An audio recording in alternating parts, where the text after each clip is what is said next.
أعوذ بالله من الشيطان الرجيم. بسم الله الرحمن الرحيم. ولكل وجهة هو موليها فاستبقوا الخيرات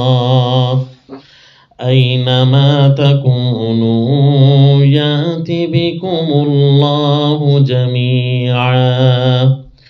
إن الله على كل شيء قدير. وصلی اللہ علی النبی الکریم. سورۃ البقرہ آیت نمبر 148. گزشتہ سبق میں آپ یہ پڑھ رہے ہیں کہ زجر سادس چل رہا ہے، آخری اور چھٹا زجر یہود پر. وہاں پر ابتدا میں اللہ تعالیٰ نے انعامات یاد دلائے تھے، مفضل علیہ اور فضیلت والے انعامات، 4 انعاموں کا تذکرہ کر کے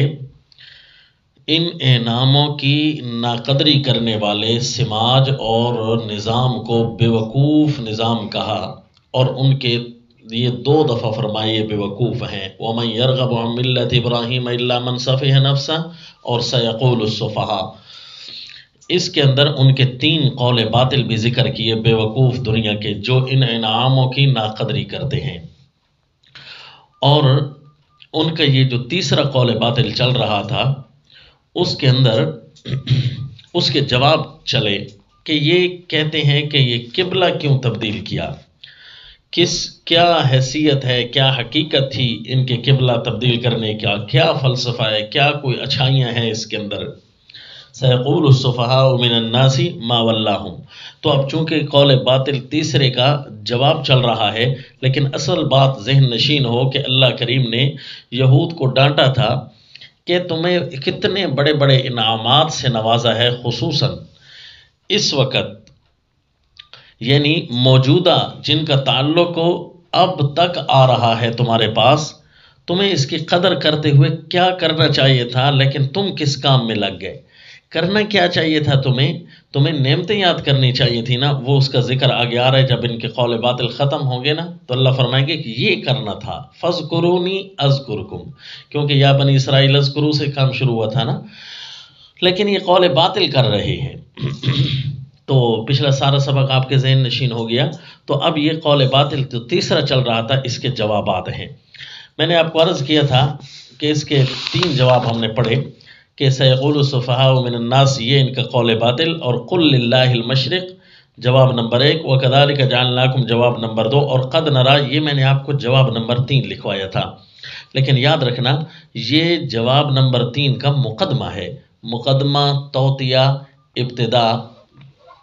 یہ تمہید ہے تیسرے جواب کی. تیسرا جواب آگے آ رہا ہے وَلِكُلٍّ وِجْهَةٌ هُوَ مُوَلِّيهَا. تو یہاں پر یہ قد نرا تقلب پھر کیا ہے، فقط یہ تیسرے جواب کا مقدمہ ہے. تو یہ اصل میں رأفت کا نمونہ ہے، رأفت و رحمت کا، کیونکہ فرمایا ان اللہ بالناس لرؤوف الرحیم. یہ دوسرے جواب کا خلاصہ آپ نے پڑھا تھا کہ تم مرکزی لوگ ہو، مرکزی حیثیت کا قبلہ تمہیں ملنا چاہیے. یہ اللہ تعالیٰ کا تمہارے ساتھ شفقت، پیار اور رحمت ہے، جس کے 2 نمونے. ایک آپ صلی اللہ علیہ وسلم کے ساتھ اس کا نمونہ پیش کیا قد نرا تقلب وجہک، اور دوسرا نمونہ صحابہ اکرام کے ساتھ، نیک لوگوں کے ساتھ. وَلِكُلٍّ وِجْهَةٌ هُوَ مُوَلِّيهَا، یہ امت کے نیک لوگ. یہ دوسرا نمونہ رأفت کا یہ ہے. رأفت اور الفت کے نمونے میں آپ صلی اللہ علیہ وسلم کو قد نرا تقلب کے ساتھ یہ رأفت کا نمونہ دکھا کر وَلَئِنْ أَتَيْتَ کے آگے جو 3 آیتیں تھیں برابر آپ کو بتایا کہ یہ پچھلے جوابوں پر یہ تنبیہات چل رہی ہیں، تنویرات چل رہی ہیں. تو چونکہ یہ قد نرا تقلب ایک قسم کا تیسرے جواب کا مقدمہ تھا، لہٰذا اس کے اوپر تیسری تنویر پیش کی الحق من ربک. یہ سبق سارا آپ کے ذہن نشین یوں ہونا چاہیے. لیکن جواب اب تیسرا یہاں سے شروع ہونے والا ہے وَلِكُلٍّ وِجْهَةٌ هُوَ مُوَلِّيهَا. آپ کو ایک بہت زبردست اور ایک انتہائی نشانی والا نقطہ عرض کروں تاکہ جو ہے آپ کو جوابات بھولے نہیں۔ دیکھیں جی، پہلا جواب شروع کہاں سے ہوا تھا؟ قل للہ المشرق والمغرب، یہاں سے جواب شروع ہوا، اور یہ جار مجرور سے شروع ہوا۔ علماء جانتے ہیں عربی والے، للہ المشرق والمغرب، یہ جار مجرور سے پہلا جواب شروع ہوا ہے اور ہے قل کے ساتھ۔ تو آگے جتنے بھی جار مجرور سے شروع ہونے والی آیتیں ہوں گی نا، تو وہ باقاعدہ طور پر جواب ہوں گی۔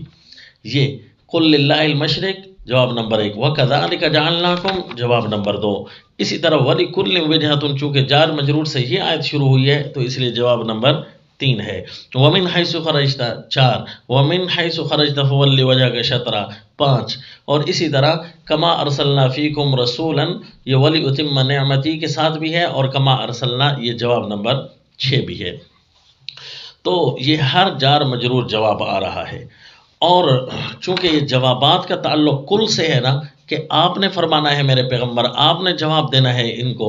اس لیے قد نرا تقلب، اب رسول اللہ صلی اللہ علیہ وسلم اپنے آپ کو کیسے فرمائیں گے؟ تو لہذا یہ جواب نہیں ہے، البتہ اگلے جواب کے لیے خوبصورت مقدمہ ضرور ہے۔ تو اب یہ اشکالات ذہن میں نہیں آئیں گے انشاءاللہ کہ ایک دفعہ قل فرمایا، اب قل کے مقولے اللہ کے نبی کے آخر تک چل رہے ہیں، وہ فَاذْكُرُونِی اذْكُرْکُم تک کراس کر جائیں گے۔ تو یہ قل کا مقولہ کیسے بنتا ہے؟ قد نرا تقلب وجهک فی السماء۔ تو اب لہذا یہ اشکال بھی حل ہوا۔ اب آگے چلتے ہیں کہ وَلِكُلٍّ وِجْهَةٌ هُوَ مُوَلِّیہا،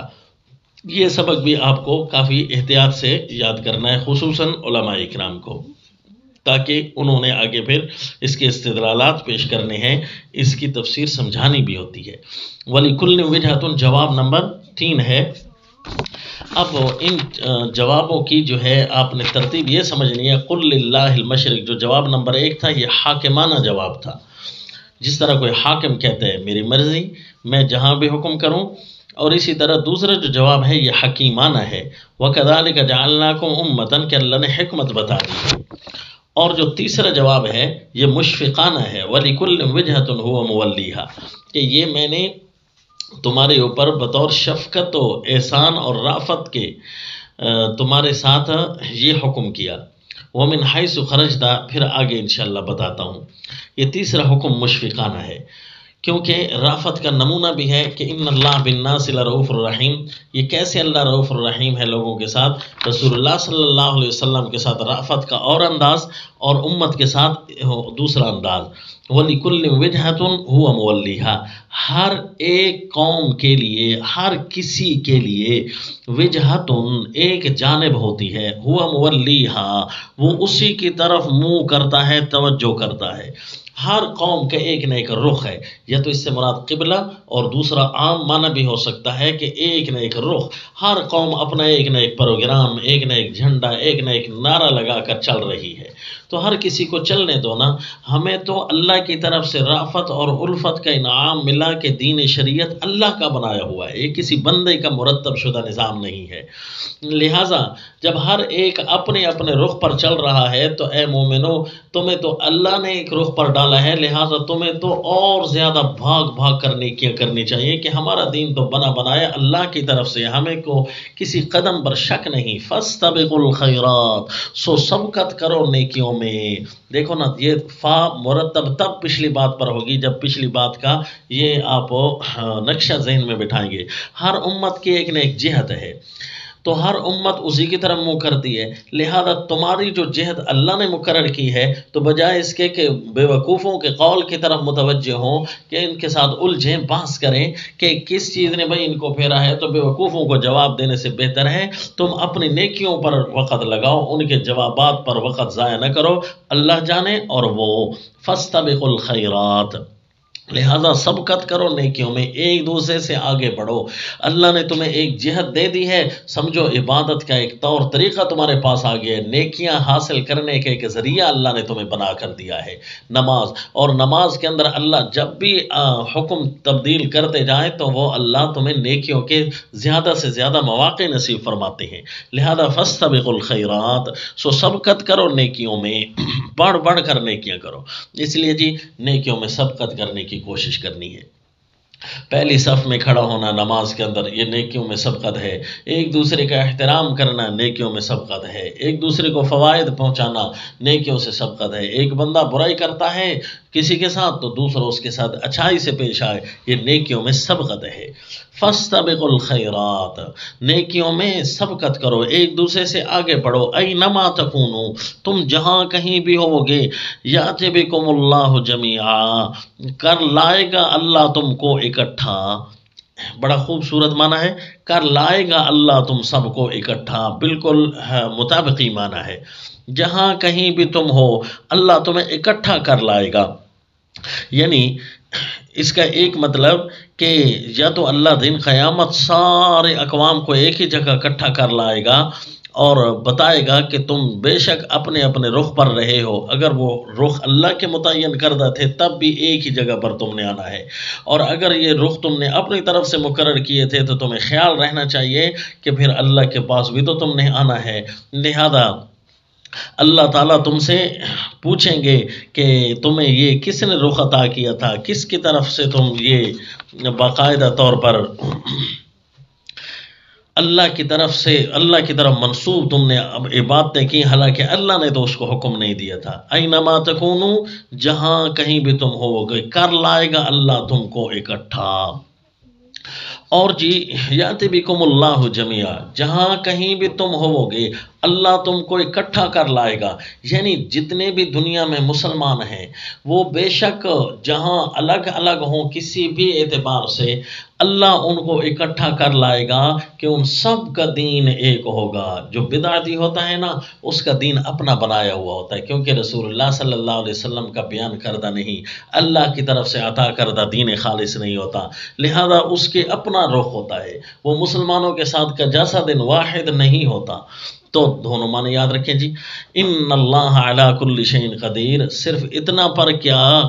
اتنا تو درکنار اللہ تو ہر شے پر قادر ہے، صرف یہ نہیں کہ تمہیں جمع کرنے پر قادر ہو، اللہ تعالیٰ تو ہر شے پر قادر ہے، تمہیں الگ کرنے پر، تمہیں جمع کرنے پر، تمہیں انعام دینے پر، تمہیں احکام دینے پر، رافت اور الفت ہر جگہ رکھ کر اللہ تمہیں دے سکتا ہے، اور ان اللہ بالناس لرؤوف رحیم کو نہیں چھوڑنا۔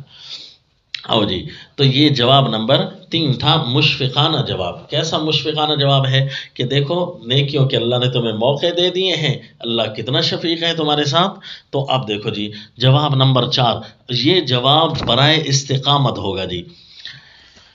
یہ چوتھا جواب ہے۔ یہاں پر آپ تفاسیر کے اندر پڑھیں گے، بہت ساری عربی اردو تفاسیر آپ دیکھیں گے، کچھ خلجان میں آپ پڑھتے ہوئے اپنے آپ کو محسوس کریں گے، لیکن انشاءاللہ آپ نے اگر یہ ترجمہ یاد کیا تو ہم بہت سارے خلجان سے آپ کو نکلنے دیں گے۔ دیکھیں جی، وَمِنْ حَيْثُ خَرَجْتَ، یہ ایک ایسا لفظ ہے جو قرآن میں صرف اسی جگہ ہی استعمال ہوا ہے، اور عربی جو ہے پوری عربی کے اندر اس قسم کی عبارت کے اوپر کافی جو ہے نا غور و خوض ہے کہ کتنا عظیم طریقے سے اللہ کریم نے اس آیت کو لایا ہے کہ وَمِنْ حَيْثُ خَرَجْتَ فَوَلِّ۔ اہل علم خصوصی طور پر توجہ فرمائیں گے جو عربی دانی کرتے ہیں تاکہ ان کا زیادہ فائدہ ہوگا۔ وَمِنْ حَيْثُ خَرَجْتَ، اور جہاں سے آپ نکلیں، ایک معنی کہ یعنی سفر کے لیے آپ نکلے، جس طرح کہ عموماً تفاسیر اور ترجمہ میں آپ نے دیکھا ہوگا،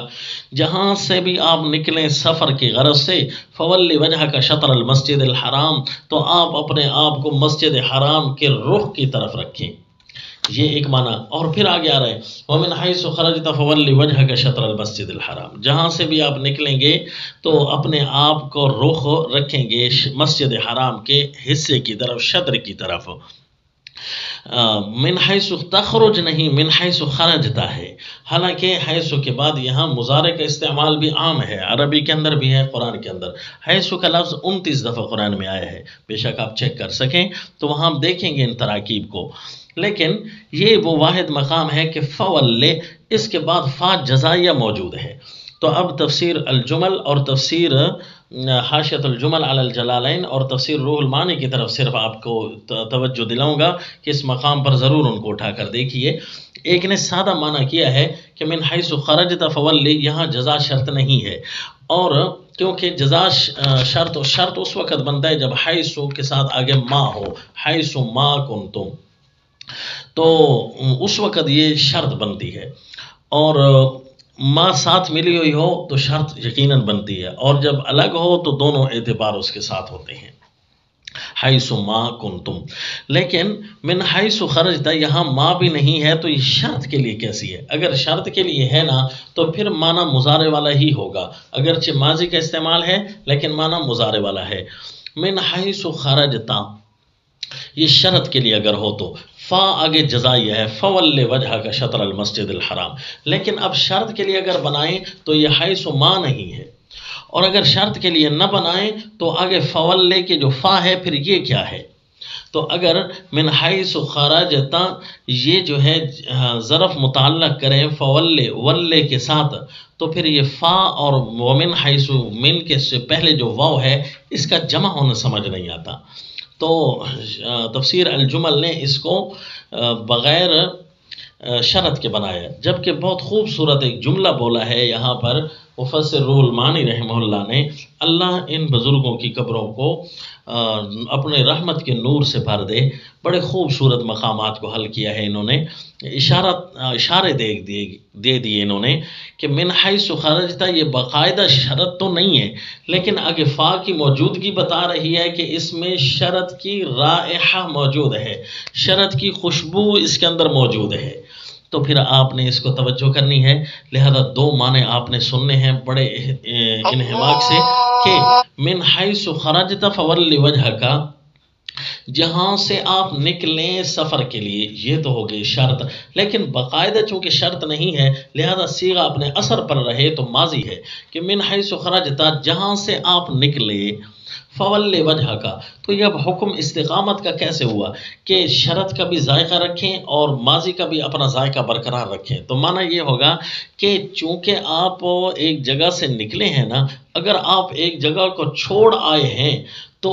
ایک جگہ کو چھوڑ آنا اس بات کی دلالت تھی کہ جس کی طرف منہ کر رہے ہیں باوجود اس کے کہ وہ قبلہ تھا اللہ نے اس کے باوجود ہمیں وہاں سے نکلنے کا حکم دیا۔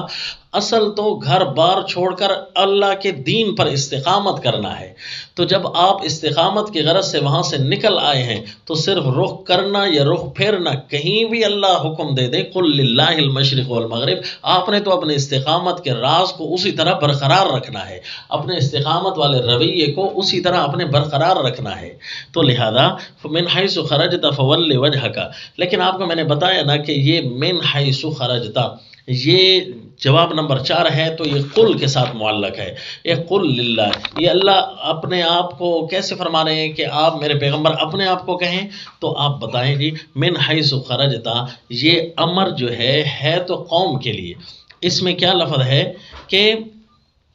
وَمَا اللَّهُ بِغَافِلٍ عَمَّا تَعْمَلُونَ، اما تعملون کا لفظ بتا رہا ہے کہ یہ درس تو امت کے لیے، تو یہ اشکال تو حل ہوا نا کہ قل کا جواب یہ امت کے لیے دیا جا رہا ہے، اللہ کے نبی صلی اللہ علیہ وسلم کے لیے نہیں دیا جا رہا۔ اب وَمِنْ حَيْثُ خَرَجْتَ یہاں پر یہ اسلوب کیوں اپنایا کہ خطاب صرف رسول اللہ صلی اللہ علیہ وسلم کو ہے؟ اس کی وجہ کہ استقامت صحابہ اکرام کو بتانی ہے کہ صحابہ اکرام بھی تو مکہ سے نکلے تھے، لیکن کئی صحابہ ایسے بھی تھے جو کہ دور دراز کے علاقوں سے آئے تھے، مثلا سیدنا صہیب رومی رضی اللہ تعالیٰ عنہ روم سے تشریف لائے تھے، اس لیے تمام صحابہ اکرام مکہ سے ہی تو نہیں ہجرت کرنے والے تھے، ہجرت رسول اللہ صلی اللہ علیہ وسلم کی تھی، اس لیے خطاب اللہ کے نبی کو اور سنوایا صحابہ کو جا رہا ہے۔ تو اس لیے اب استقامت کا حکم آیا کہ جس طرح تمہارا وہاں سے نکلنا رسول اللہ صلی اللہ علیہ وسلم کی معیت اور اشارے سے یہ ایک استقامت کا اعلان تھا کہ ہم گھر بار چھوڑ دیں گے لیکن نبی پر ہم ایمان پر حرج نہیں آنے دیں گے، تو لہذا اسی استقامت کو برقرار رکھیں اور اب بھی بیوقوفوں کے اعتراضوں کی طرف توجہ نہ کریں۔ فول وجہ کا شطر المسجد الحرام میں خطاب اصل صحابہ کو ہے کہ اپنے آپ کو اپنی توجہات کو مسجد حرام کی طرف رکھیں، نماز کے اندر اپنے چہرے کو، کیونکہ وَإِنَّهُ اب آگے لفظ صحیح بتا رہے ہیں وَإِنَّهُ لَلْحَقُّ مِن رَبِّكَ وَمَا اللَّهُ بِغَافِلٍ عَمَّا تَعْمَلُونَ، چونکہ یہ حق ہے تیرے رب کی طرف سے۔ اگر یہ اللہ کے نبی کو براہ راست خطاب ہوتا تو وہ تو پیچھے گزر چکا ہے، آیت نمبر 147 میں الحق من ربك فلا تكونن من الممترین، لہذا یہ سنوایا صحابہ کو جا رہا ہے کہ جب یہ حق اور سچ ہے تیرے رب کی طرف سے تو اے صحابہ جس جگہ سے تم نکلے ہو وہ نکلنا تمہارا استقامت اگرچہ اگر تم وہاں سے نکلنا تمہارا استقامت پر دال ہے تو اب بیوقوفوں کے طرف توجہ نہ کرنا اور سیدھا مسجد حرام کی طرف رخ کرنا ہی تمہارا استقامت پر دال ہے کہ تم نے اپنے اللہ کے حکم کو سامنے دیکھا ہے اور اپنے اللہ کے حکم کو سامنے رکھا ہوا ہے، کسی کے اعتراضوں کی طرف تم نے توجہ نہیں کی۔ تو اب یہ امر استقامت نمبر 4 تو سمجھ آ گیا۔ وَإِنَّهُ لَلْحَقُّ مِن رَبِّكَ وَمَا اللَّهُ بِغَافِلٍ عَمَّا تَعْمَلُونَ، اور مَا اللَّهُ بِغَافِلٍ عَمَّا يَعْمَلُونَ پیچھے آیا تھا، یہ یہود کے لیے سرزنش جاری ہے نا باقاعدہ، تو یہاں پر صحابہ اکرام کو اللہ نے فرمایا تم جو بھی کام کرتے ہو اللہ تو غافل نہیں ہے نا کہ اس میں کس درجہ کی استقامت ہے، لہذا اللہ تمہارے اعمال کو دیکھ رہا ہے، تم نے اپنے اعمال کی طرف توجہ کرنی ہے تاکہ کہیں سے کوئی استقامت میں فرق نہ آ جائے۔ تو اب من حیث خرجتا، جیسا کہ تم جہاں سے تم نکلے ہو، اس کے اندر شرط کا ذائقہ موجود ہوگا، اور ومن حیث خرجتا اس کے اندر جو ہے یہ جواب نمبر 4 برائے اشفاق ہے۔ پچھلا جواب نمبر 4 اشفاق، اور یہ جواب نمبر 5 برائے اشفاق، پچھلا جواب برائے استقامت تھا۔ اب یہ کس طرح اشفاق ہے کہ جیسے کہ تم وہاں سے نکلے ہو، یہ بھی سنوایا صحابہ کو جا رہے ہیں، کیونکہ آگے آیت میں صحابہ کے لیے الفاظ ہیں وَحَيْثُ مَا كُنْتُمْ فَوَلُّوا وُجُوهَكُمْ شَطْرًا، اور اسی طرح لَا يَكُونَ لِلنَّاسِ عَلَيْكُمْ حُجَّةٌ، تو یہ سنوایا صحابہ کو جا رہا ہے، اور چونکہ نکلے آپ صلی اللہ علیہ وسلم سے ہی تھے، جبکہ سارے صحابہ تو مکہ سے نکلنے والے نہیں تھے، لہذا ان کی طرف صیغہ نہیں گیا۔ وَمِنْ حَيْثُ خَرَجْتَ فَوَلِّ وَجْهَكَ، اور جہاں سے آپ نکلے ہو فول وجہ کا، جس طرح کے جہاں سے تم نکلے ہو اس جگہ کی طرف توجہ کرو کہ وہ جگہ جو ہے کتنی اعلیٰ تھی تمہارے لیے، اور تمہارے لیے مرکز ہجرت اللہ نے اسی نقطہ کو قرار دیا کہ وہاں سے نکلو گے تو ہجرت تمہاری بنے گی۔ رسول اللہ صلی اللہ علیہ وسلم پھر فاتح مکہ بن کر وہاں جائیں گے۔ من حیث خرجتا، جہاں سے آپ نکلے ہیں تو آپ کا دل تو وہیں ہے نا میرے پیغمبر، جب ہجرت بندہ دین کے لیے کرتا ہے تو دل کی قربانی دینی پڑتی ہے، لہذا آپ کے لیے مشفقانہ ہے صحابہ یہ حکم، اور تمہیں شفقت دلانے کے لیے کہا گیا ہے کہ اپنے اس گھر کی یادوں سے وابستہ رہیں۔ من حیث خرجت فول وجہک، کیونکہ وہ قبلہ اول تو وہی ہے نا تمہارا، فول وجہک شطر المسجد الحرام، لہذا یہ فا جزائیہ ہو گئی، اور من حیث خرجتا اس کے اندر رائحۃ الشرط، یعنی شرط کیا ایک خوشبو سی آ گئی۔ وحیث ما کنتم، اور جس جگہ بھی تم ہوا کرو، حالانکہ پہلے حیث ما کنتم کے اندر آپ کو بتایا کہ جس جگہ بھی تم ہو، یہ اللہ کے نبی کو نہیں فرمایا، کیونکہ اللہ کے نبی تو تحویل قبلہ کا حکم سن کر نماز شروع کریں گے نا، اور اسی طرح صحابہ اکرام کو کیا حکم ہے کہ جیسے ہی تم جس حالت میں بھی نماز کے اندر ہو، وہ تم جس جگہ بھی کھڑے ہو وہ وہیں سے تم اپنے رخ چینج کر دو، اور حیث ما کنتم یہاں پر جہاں بھی ہوا کرو تم، یہ اپنے اس شفقت کے حکم کو یاد رکھو، اپنے گھر کے اس نقطے کو یاد رکھنا، تمہارے دل میں اس کی شفقت برقرار رہے، پیار محبت برقرار رہے۔ وحیث ما کنتم فولوا وجوہکم، اب لہذا تکرار نہ آیا، یہ تاسیس ہو گئی، التاسیس اولا من التکرار، تکرار سے یہ اولا ہوتی ہے تاسیس، یہ اب تکرار سے خالی ہو گیا کہ یہ اشفاق کے لیے تھا کہ چونکہ تمہارے وہ نقطہ تمہارے دلوں کے ساتھ اٹکا رہنا چاہیے کہ وہ ہمارا مرکز اول ہے۔ وحیث ما کنتم فولوا وجوہکم شطرا، جہاں بھی تم ہوا کرو تو پھیرو تم اس کی طرف اپنے چہرے کو۔ حیث ما کنتم یہ جو دوسرا ہے یہ ما بھی اس کے ساتھ ہے، تو لہذا مفسرین کرام دونوں معنی لیتے ہیں کہ اس کے اندر تم شرط بھی بناؤ، اور تو فا شرط یہ جزائیہ ہو گئی، اور شرط کے علاوہ بھی معنی ہو سکتا ہے، جہاں بھی تم ہو وہ تو پھیرو تم اپنے آپ کو، اور جہاں تھے تم لہذا پھیرو تم اپنے چہروں کو۔ دونوں معنی ہو گئے نا، یعنی جیسے بھی تم آئندہ استقبال کے لیے، اور ما کنتم کا لفظ اپنے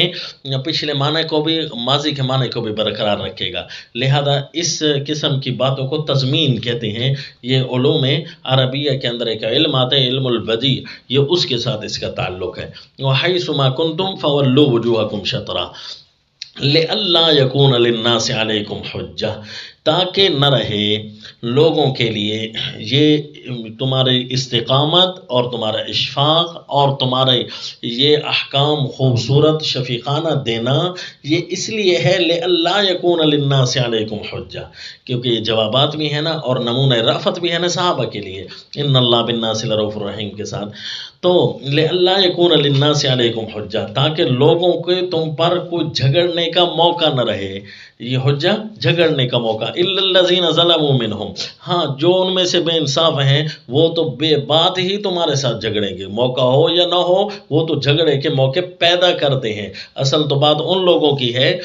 صرف توجہ ان لوگوں کے ساتھ کرنی ہے جن کو موقع کی جو تلاش میں رہتے ہیں، بس ان کو موقع نہ آنے پائے، تم اپنے استقامت کو برقرار رکھو تاکہ جو ہے احتیاط اور محتاط زندگی سے تم چلتے رہو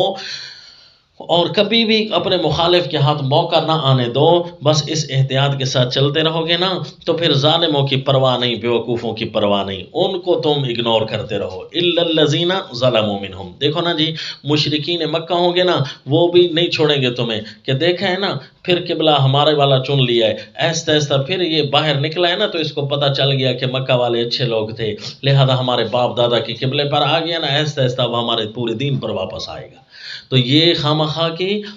حجت بازی کریں گے تمہارے سامنے، لیکن یہ ظالموں کی ہے خامخواہ دلیل بنانا، حجت داحضہ اس کو کہتے ہیں۔ اور یہود و نصارہ کے ظالم وہ کیا کہیں گے؟ وہ کہیں گے بھائی پہلا قبلہ اچھا تھا یا اب یہ والا اچھا ہے، خامخواہ انبیاء کے قبلے کو چھوڑنا یہ اس کو زیب نہیں دیتا تھا، اگر یہ انبیاء اور ملت ابراہیم پر رہتا، جس طرح کہ آپ کو ربط بتایا ملت ابراہیم پر اگر یہ رہتا تو کم از کم انبیاء والا قبلہ تو بیت المقدس تو لے لیتا، یہ قبلہ خامخواہ اس نے چھوڑ دیا، سمجھو ملت ابراہیم کے ساتھ بھی نہیں ہے، یعنی حالانکہ ان کے دلوں میں تو یہ ہے کہ باقاعدہ ہماری کتابوں میں لکھا ہے کہ آخری نبی ذو قبلتین ہوگا۔ ظالموں کی طرف تو تم نے توجہ نہیں کرنی، دین پر اگر چلنا ہے تو تنقید سے نہ گھبرانا، ہاں کسی کو موقع ہاتھ میں نہ آنے دینا، تنقید سے گھبراؤ نہیں اور موقع کسی کو دو نہیں، بس جب موقع کسی کو دو گے نہیں تو پھر تنقید تو لوگوں نے خدا پر بھی کی ہے، فلا تخشوہم، لہذا ان سے نہ ڈرو، وخشونی، لہذا ہر کام میں مجھ سے ڈرتے رہنا جس میں ایک تحویل قبلہ بھی ہے، مجھ سے ہی ڈرتے رہنا، لوگوں کی پرواہ نہ کرنا، تو ایک اللہ کی طرف دیکھنا کہ ہمارے اللہ کے حکم میں کہیں کمی تو نہیں آ رہی، لہذا یہ تمہارا امر برائے اشفاق تھا، الفاظ بھی وہی ہے۔ اب جس اپنے ترجمہ پڑھنے والے علماء اکرام سے جس نے مطالعہ کیا ہوا ہے تفسیر انوار الطبیان حضرت قاضی شمس الدین رحمہ اللہ کی، انہوں نے من حیث خرجت پر جو الانصاف کے لفظ سے ایک عبارت لکھی ہے، امید تو یہ ہے کہ آپ کو اس کا جواب تسلی بخش سمجھ آ گیا ہوگا، بزرگوں کا احترام برقرار رکھتے ہوئے ان کی جو سوالات ہوں ان کا بھی جواب تو دینا چاہیے، لہذا قد نرا کے اوپر آپ نے جو توجیہ پڑھی تھی اور من حیث خرجت فولی وجہک، اور اس کے اوپر جو ہے جو جوابات کا انداز آپ نے پڑھا ہے اس انداز کو برقرار رکھیں گے تو انشاءاللہ کوئی سوال وارد نہیں ہوگا۔ وَلِأُتِمَّ نِعْمَتِي عَلَيْكُمْ وَلَعَلَّكُمْ تَهْتَدُونَ۔ اور شیخ القرآن رحمہ اللہ کے جس نے ترجمہ حاشیہ والا قرآن دیکھا ہوا ہے، انہوں نے جو اس مقام پر سیاق و سباق کے خلاف والا بات لکھی ہے کہ یہ محاورہ اور سیاق و سباق کے خلاف ہے یہ تعویل، تو اس انداز سے پڑھنے سے کم از کم آپ کو یہ اشکال بھی حل ہو سکتا ہے۔ وَلِأُتِمَّ نِعْمَتِي عَلَيْكُمْ، یہ آپ کو عرض کیا تھا نا، کما ارسلنا فیکم رسولا قل للہ المشرق والمغرب، یہ اللہ تعالیٰ علل سمجھا رہے ہیں، قل للہ المشرق، یہ علت اجمالی ایک تھی کہ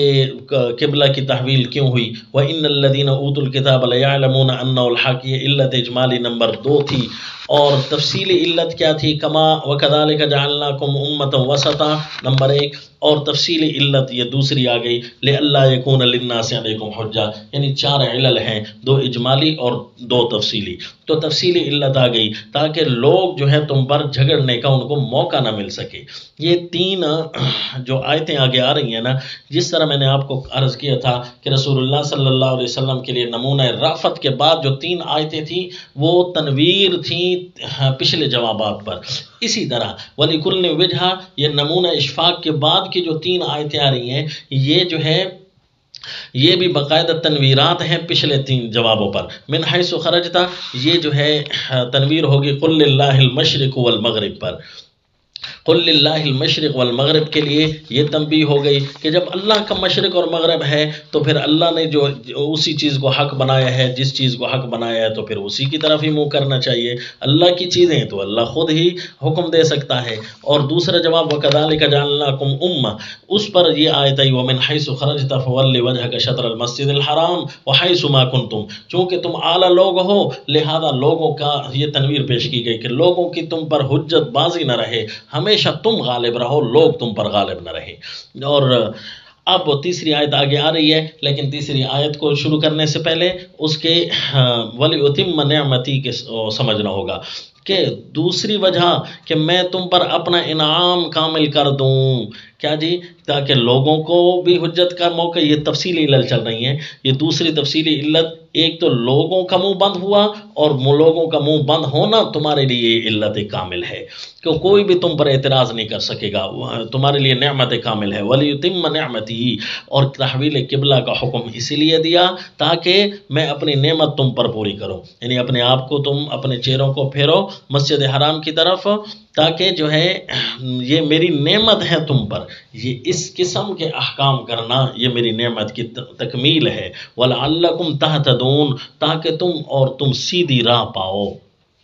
کما ارسلنا فیکم رسولا، جس طرح کہ نبی تمہیں دے دینا یہ میری نعمت کامل ہے، تو اسی طرح یہ قبلہ دینا بھی نعمت کاملہ ہے۔ کما ارسلنا فیکم رسولا، یہ تیسری آیت ہے، اور یہ جواب بھی جار مجرور سے شروع ہو رہا ہے، تو جواب نمبر 6 بھی ہے۔ دیکھو نا جی، سارے جواب جار مجرور سے شروع ہوئے۔ کما ارسلنا فیکم جواب نمبر 6 بھی ہے، اور وَلِأُتِمَّ نِعْمَتِي کی جو ہے صفت بھی ہے کہ جس طرح نعمت کامل کی تم پر، اسی طرح جس طرح کہ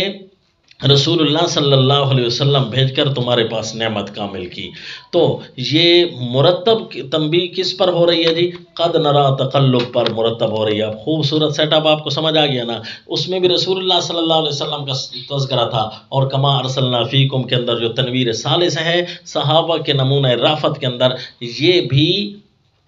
تنبیہ ثالث رسول اللہ صلی اللہ علیہ وسلم کے تذکرے پر مشتمل ہے۔ کما ارسلنا فیکم رسولا، جیسا کہ اللہ نے تمہارے اوپر نعمت کامل کی کہ ہم نے بھیجا تمہارے اندر ایک رسول۔ تو یہ اب قل اس کے ساتھ بھی لگ سکتا ہے نا، قل میرے پیغمبر فرما دیجئے اپنی امت کو، کما ارسلنا فیکم رسولا منکم یتلو علیکم آیاتنا، تو وہ رسول اپنے عظیم الشان کام کرے گا۔ 4 یتلو علیکم آیاتنا، اور کیونکہ بات تو وہی چل رہی تھی نا کہ حضرت ابراہیم علیہ السلام پر اللہ نے انعامات 4 کیے تھے، تو اس درمیان میں آیا تھا بے وقوفوں کا تذکرہ، تو ان کا علاج کر کے بات کو پھر اللہ شروع میں بھی لا رہے ہیں، اور صحابہ اکرام کو اللہ تعالیٰ ان کی نمونہ رافت بھی دکھا رہے ہیں۔ کما ارسلنا، جس طرح کہ اللہ تعالیٰ نے ہم نے تم پر انعام کیا رسول بھیج کر تمہارے اندر، یتلو علیکم آیاتنا، جس طرح حضرت ابراہیم علیہ السلام نے دعا کی تھی، تمہارے اوپر ہماری آیتیں تلاوت کرتا ہے، تمہیں اس انداز میں تلاوت کرتا ہے کہ پاک کر دیتا ہے تم کو، یعنی تلاوت کر کے سمجھاتا بھی ہے۔ وَيُعَلِّمُكُمُ الْكِتَابَ، پھر سکھاتا ہے تم کو کتاب اور حکمت اس کے اسرار، اس کے راز، کیونکہ حدیث ساری کی ساری یہ کتاب اللہ کے اسرار اور راز ہیں، اس لیے شیخ الہند نے منع کیا والحکمہ، اور اس کے اسرار تمہیں سکھاتا ہے۔ وَيُعَلِّمُكُم مَّا لَمْ تَكُونُوا تَعْلَمُونَ، اور سکھاتا ہے تم کو جو تم نہیں جانتے تھے۔ پچھلی 4 باتوں کا ایک بہترین کر کے دوبارہ اجمالی تذکرہ کیا کہ یہ ساری باتیں تم نہیں جانتے تھے نا، تو تمہیں وہ ساری باتیں سمجھا دیتا ہے جو تم نہیں جانتے تھے، لہٰذا تم نے ان بے وقوفانہ سماج کو اگنور کرتے ہوئے، ان کو ایک طرف کرتے ہوئے، ان سے کنارہ کشی کرتے ہوئے، ان انعامات کو یاد کر کے، یا بنی اسرائیل اذکروا نعمتی، یا بنی اسرائیل کا تذکرہ آپ کو بتا دیا تھا کہ کیوں اللہ نے بنی اسرائیل کا نام لیا، تو فرمایا تم اپنے کام کرو، کیا جی، فَاذْكُرُونِي أَذْكُرْكُمْ وَاشْكُرُوا لِي وَلَا تَكْفُرُونَ۔ اب یہ 2 کاموں کا ذکر آئے گا، فَاذْكُرُونِي اور آگے ہے وَإِلَٰهُكُمْ، ایک یہ اور یہ بات کہ الہ تمہارا، فَاذْكُرُونِي کے بعد بھی 5 باتیں مرتب ہوں گی انشاءاللہ، اور وَإِلَٰهُكُمْ إِلَٰهٌ وَاحِدٌ کے بعد بھی 5 باتیں مرتب ہوں گی، پھر یہ آخر تک رکوع کا خوبصورت سیٹ اپ اور اس کا ربط آپ کو سمجھ آ جائے گا۔ بس یہ 2 باتیں ذہن نشین رکھنا کہ اللہ نے اتنا لمبا تذکرہ جو چھیڑا اس لیے چھیڑا کہ زجر سادس چھیڑا اس لیے کہ تمہیں سمجھانے کے لیے کہ اب جب نعمتیں یاد کر لی ہیں نا تم نے تو فذکرونی اذکرکم مشکرولی، اس کے 5 تقاضے ہیں وہ پورے کرو، اور وَإِلَٰهُكُمْ إِلَٰهٌ واحد والے سبق کو یاد کرو۔ یہ نعمتوں کے یاد کرنے کا انداز ہے تاکہ جو ہے یہود و نصارہ کی طرح نہ ہو جاؤ کہ وہ جو ہے انہی 2 باتوں سے اعراض کیے ہوئے ہیں اور اس کا بھی 5 اللہ آگے دلائل دیں گے۔ تو اب یہ زجر سادس اپنے اختتام کو پہنچنے والا ہے۔ میں نے آپ کو عرض کیا تھا نا اللہ نے کیا فرمایا، وَاسْتَعِينُوا بِالصَّبْرِ وَالصَّلَاةِ وَإِنَّهَا لَكَبِيرَةٌ إِلَّا عَلَى الْخَاشِعِينَ۔ تو یہ واقعی زجر سادس بھی اسی بات کی شرح چل رہی ہے، کیونکہ آگے لفظ آ رہا ہے یا ایھا الذین آمنوا استعینوا بالصبر والصلاۃ۔ آج کا ہمارا سبق پورا ہوا، وما علینا الا البلاغ۔